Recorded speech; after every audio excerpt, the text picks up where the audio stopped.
un écran solaire, c'est un produit qui est capable de nous protéger des effets néfastes du soleil, c'est-à-dire des mauvais effets du soleil, essentiellement sur la peau, bien sûr.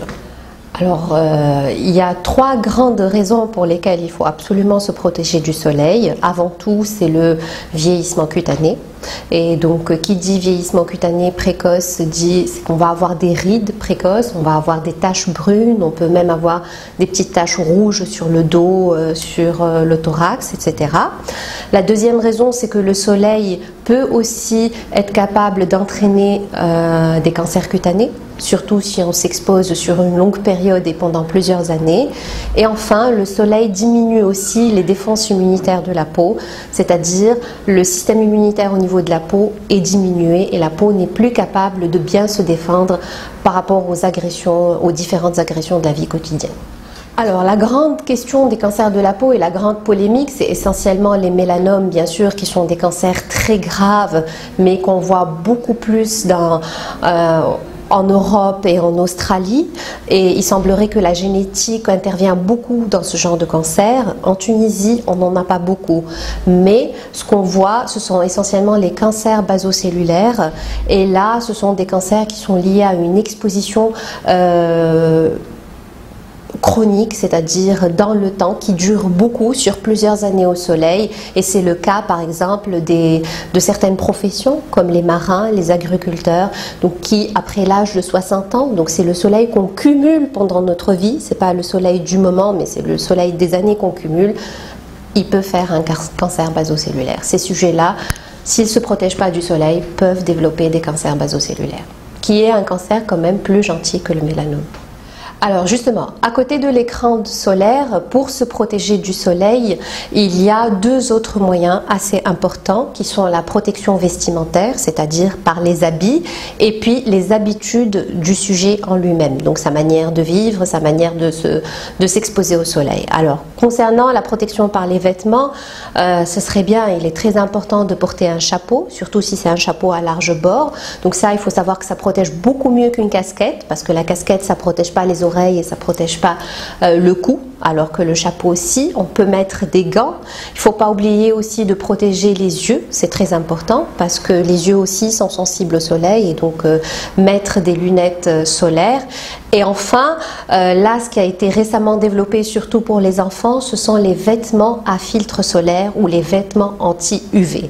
Donc c'est des t-shirts ou des shorts ou des espèces de combinaisons qu'on fait mettre aux enfants et qui vont les permettre de protéger au moins une certaine partie de leur corps, et le reste, on doit mettre de l'écran solaire sur le corps, voire même mettre un écran et mettre par-dessus ces vêtements, fameux vêtements anti-UV. Après, donc on avait dit qu'il y a les habitudes du sujet en lui-même, des personnes. Il ne faut pas s'exposer durant certaines heures, ça c'est connu, on n'a pas arrêté de le dire, entre midi et 16 heures, donc c'est le pire moment où on va s'exposer au soleil, donc c'est le moment où le soleil va être le plus néfaste. Il ne faut pas se dire, c'est bon, j'ai un écran de très haute protection, donc je suis protégée et on va continuer l'exposition au soleil. Ça, c'est aussi une mauvaise habitude. Et il ne faut pas réduire la quantité d'écran, on va en parler tout à l'heure. Donc la quantité à mettre est très importante pour assurer une bonne protection. Voilà. Alors le critère principal et le premier, c'est la sécurité, bien sûr. Donc la sécurité du produit, la sécurité, avoir la garantie du laboratoire, donc acheter son écran en pharmacie, ça c'est très important, pour pas avoir de contrefaçon ou de problèmes d'allergie, etc. et tout ça. Après, il y a aussi ce qu'on appelle l'indice de protection, bien sûr. Donc ça, on le connaît.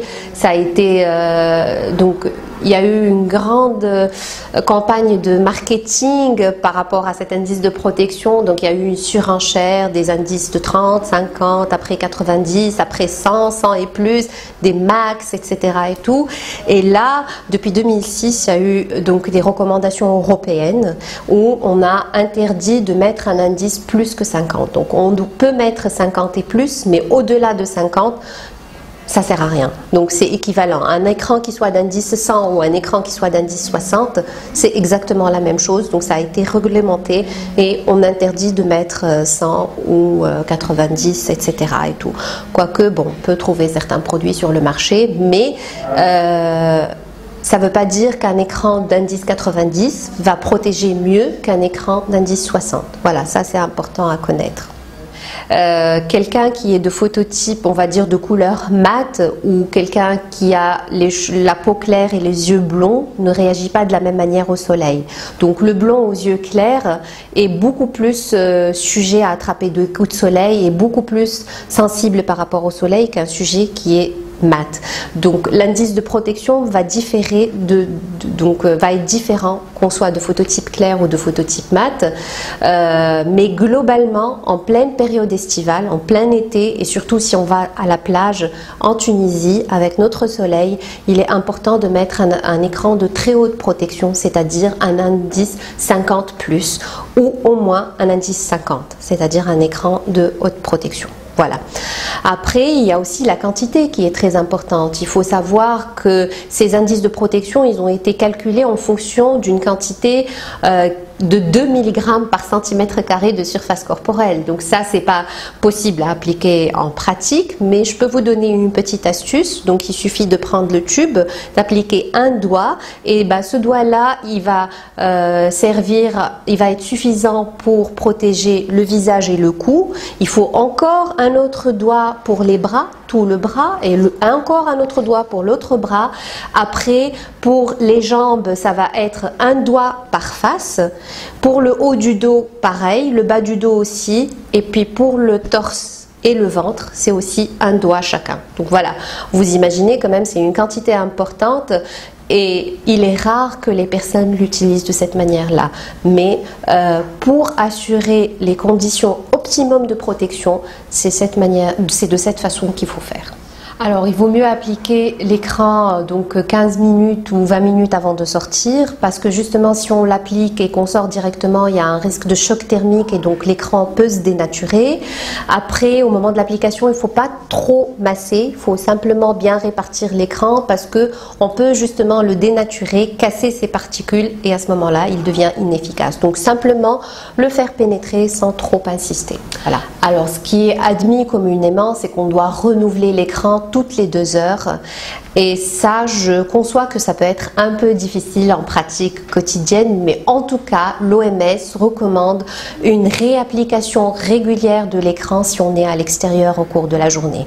Donc globalement, si on est à l'extérieur, au moins le matin, à midi, avant de sortir du boulot éventuellement, et puis dans l'après-midi, en début d'après-midi. Donc un minimum de 3 applications par jour, ça reste quand même assez correct. Si on est à la plage, c'est toutes les 2 heures. Et il ne faut pas oublier que même si on est sous le parasol, il y a toujours la réflexion des rayons UV par le sable. Donc on n'est pas complètement protégé. Même si on est à l'abri, à l'ombre, sous le parasol, on est quand même exposé au soleil.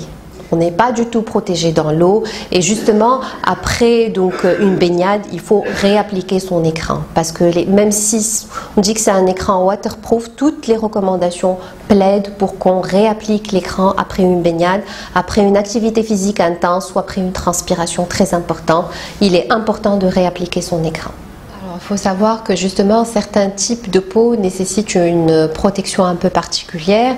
On va commencer par la grande particularité qu'est l'enfant, donc surtout le bébé avant l'âge de 3 ans. Donc pour ces enfants-là, à côté de la protection vestimentaire dont on a parlé, il faut utiliser un écran qu'on appelle minéral, c'est-à-dire un écran qui va contenir que des filtres minéraux, un écran minéral pur, pour leur éviter justement les problèmes d'allergie éventuels et les problèmes d'intolérance. Chez les patients allergiques aussi, qui ont des eczémas ou qui ont la peau sensible, on va utiliser aussi ce genre d'écran, l'écran minéral. Et puis dans certaines maladies de la peau, comme par exemple les peaux grasses ou les peaux acnéiques, les peaux sujettes à des rougeurs, les peaux allergiques, on a des écrans spécifiques. Donc un écran pour peau grasse qui ne va pas être comédogène, qui ne va pas entraîner une sécrétion importante de sébum, et puis un écran pour peau rouge, ou bien même pour les taches brunes par exemple, on a des écrans spécifiques qui contiennent aussi des actifs dépigmentants en plus de la protection solaire.